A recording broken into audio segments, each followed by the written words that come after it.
ambasador, bună ziua! Mulțumim frumos că ne-ați primit aici la dumneavoastră pentru acest interviu. Bună ziua! Dobar den i dobre došli. Mnogo se rad vam da učastvujem v този intervju i na prvo mjesto iskam da vi blagodarja na vas i na Diplomatički institut za тази inițiativa. Ние ви благодарим. Și prima mea întrebare, domnule ambasador, către dumneavoastră.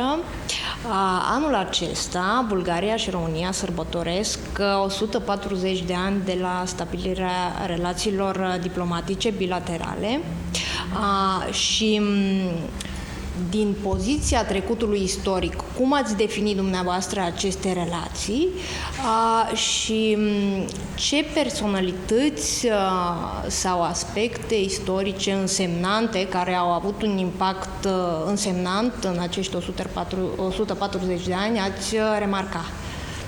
În primul rând, într-adevăr, așa cum spuneți, anul acesta, mai exact la 2 august, cele două țări aniversează 140 de ani de relații diplomatice. 140 de ani reprezintă istoria modernă și contemporană a celor două state, dar relațiile dintre popoarele noastre sunt mult mai profunde și pot fi regăsite în adâncul istoriei. Dar este adevărat că în anii 1870 mai mulți revoluționari bulgari, precum Vasilevski, Hristobotev, Ljubet Karavelov sau Gheorghe Rakovski au activat și pe teritoriul României. De aceea legăturile lor cu România și legăturile dintre istoria României și istoria Bulgariei sunt profunde. În timpul războiului din 1877-1878, armata română a avut o contribuție foarte importantă la atingerea obiectivului comun, eliberarea Bulgariei și independența României. Regele Carol I a luptat personal în bătăliile care au avut loc și acest lucru iarăși ne leagă foarte mult. De-a lungul timpului, momentele istorice comune au fost multe, dar trebuie să privim istoria din perspectiva zilei de astăzi și a viitorului. România și Bulgaria sunt state partenere, foarte apropiate, împreună membre ale Uniunii Europene și state membre NATO, care împărtășesc foarte multe puncte de vedere comune pe un număr mare de teme de pe agenda europeană și internațională. Unde vedeți dumneavoastră că există potențial neutilizat în vederea dezvoltării și aprofundării relațiilor bilaterale dintre Bulgaria și România și cum s-au schimbat aceste relații după ce ambele țări au devenit state membre ale Uniunii Europene? Pentru a continua întrebarea anterioară, aș spune că relațiile dintre cele două țări sunt excelente și pot fi caracterizate prin sintagma parteneriat aprofundat. Ele se regăsesc într-un dialog politico-diplomatic foarte intens, în același timp într-o colaborare sectorială amplă.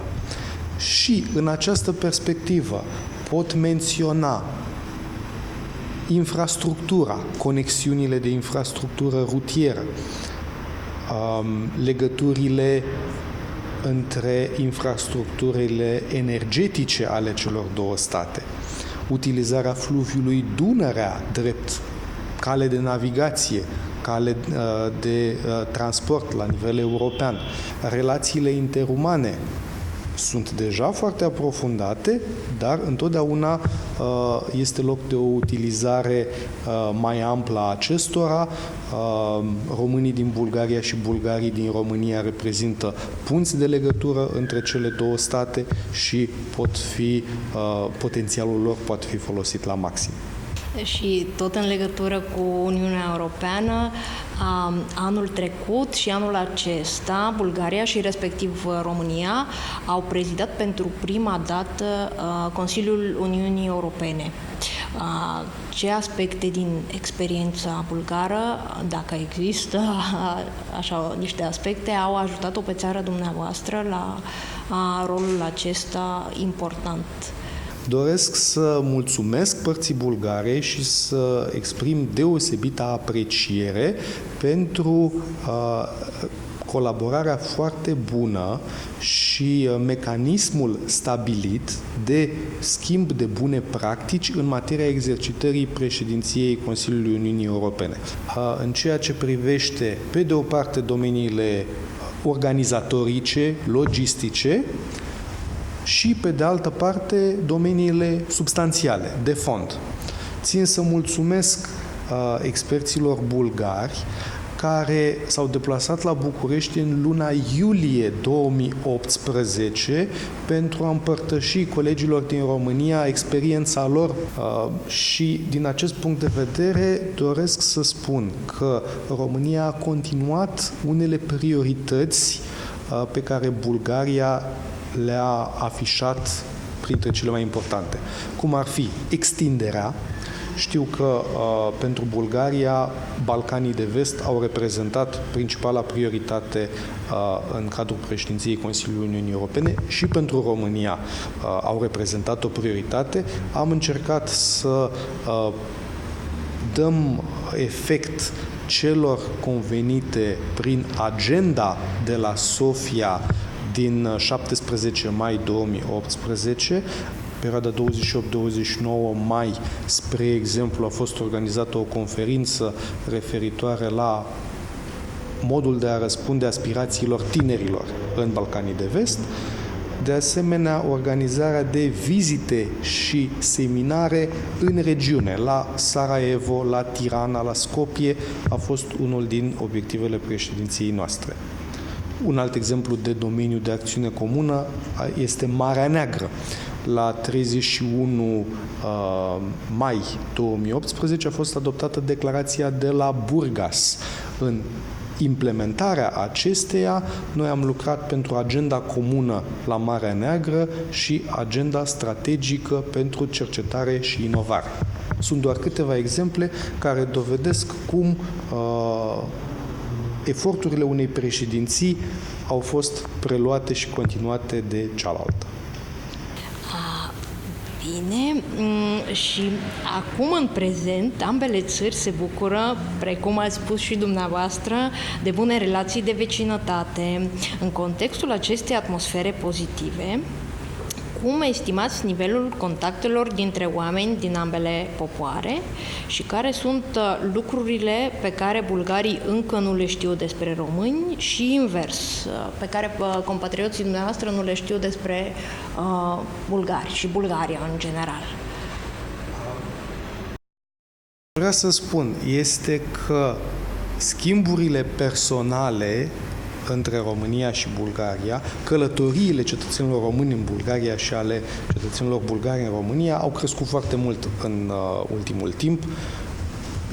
Este un fapt real că în materie de număr de turiști, românii ocupă locul 1 în prezența turistică în Bulgaria. Poate m-ați întrebat ce nu știu bulgarii despre România. Aș putea spune doar la modul general că există în Europa, pe de o parte, din punct de vedere cultural, o serie de artiști români din generația nouă, care poate sunt mai puțin cunoscuți la nivel european. Aș putea da doar 2 sau 3 exemple. Pictorul Adrian Ghenie, pianistul Radu Lupu sau scriitorul Mircea Cărtărescu, tradus și în limba bulgară, printre altele.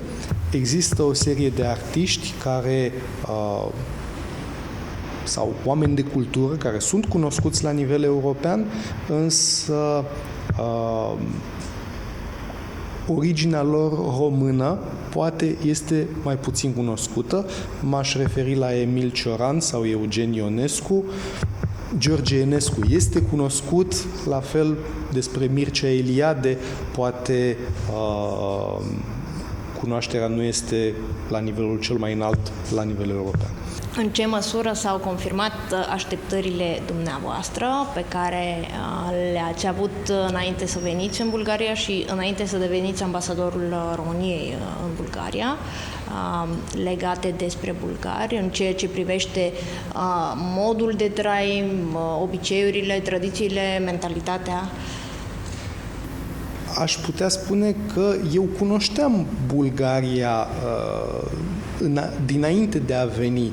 Călătorisem de mai multe ori, în special la Sofia, ca diplomat. De aceea n-aș putea spune că aveam anumite așteptări. Aș putea spune că m-au surprins similitudinile. Și m-a surprins cât de apropiat este spiritul bulgarilor de cel al românilor. Ospitalitate, căldură, o oarecare relaxare în viață, foarte multe elemente culinare similare. La dumneavoastră se numește liutenița, în România se numește zacuscă, dar și de asemenea elementele de similitudine din limbă, nu neapărat în materie de vocabular, ci în materie de construcție a frazei. Cele două limbi sunt singurele, dacă nu printre puținele, care pun articolul hotărât la sfârșitul cuvântului. Da. Și știți ce înseamnă zacuscă în limba bulgară? Bineînțeles, în limba bulgară înseamnă fie mic dejun, fie gustare, dar în română este un fel de mâncare specific între liutenița și chiopolul, dar foarte asemănător cu amândouă. Este. Și, Excelență, dacă îmi permiteți o întrebare mai personală, care sunt interesele dumneavoastră în afara activității diplomatice, dacă vă atrage viața culturală din Sofia și am înțeles, știm că vorbiți foarte bine limba bulgară, dacă doriți să ne spuneți ceva în bulgară. Viața culturală din Sofia face parte din activitatea diplomatică. Activitatea de ambasador este intensă și îmi lasă puțin timp liber. Am doi copii, doi băieți de 7 ani și 5 ani, care și ei au nevoie de multă atenție. Dar în timpul liber pot să menționez că îmi place foarte mult muzica, încerc să cânt la pian sau la chitară, neprofesionist, dar sper și copiii să preia această pasiune. De asemenea, îmi plac foarte mult drumețiile montane. Spun cu mândrie că am urcat pe cel mai înalt vârf din Bulgaria, vârful Musala. Na kraja da kaža nekoliko dumi po bolgarski jezik. Въпреки че двете езици са различни, подобните точки от структурите на езици демонстрират, че близостта между двете народи е много силна. И затова сигурен съм, че отношения между двете страни има достатъчно място да се засилват.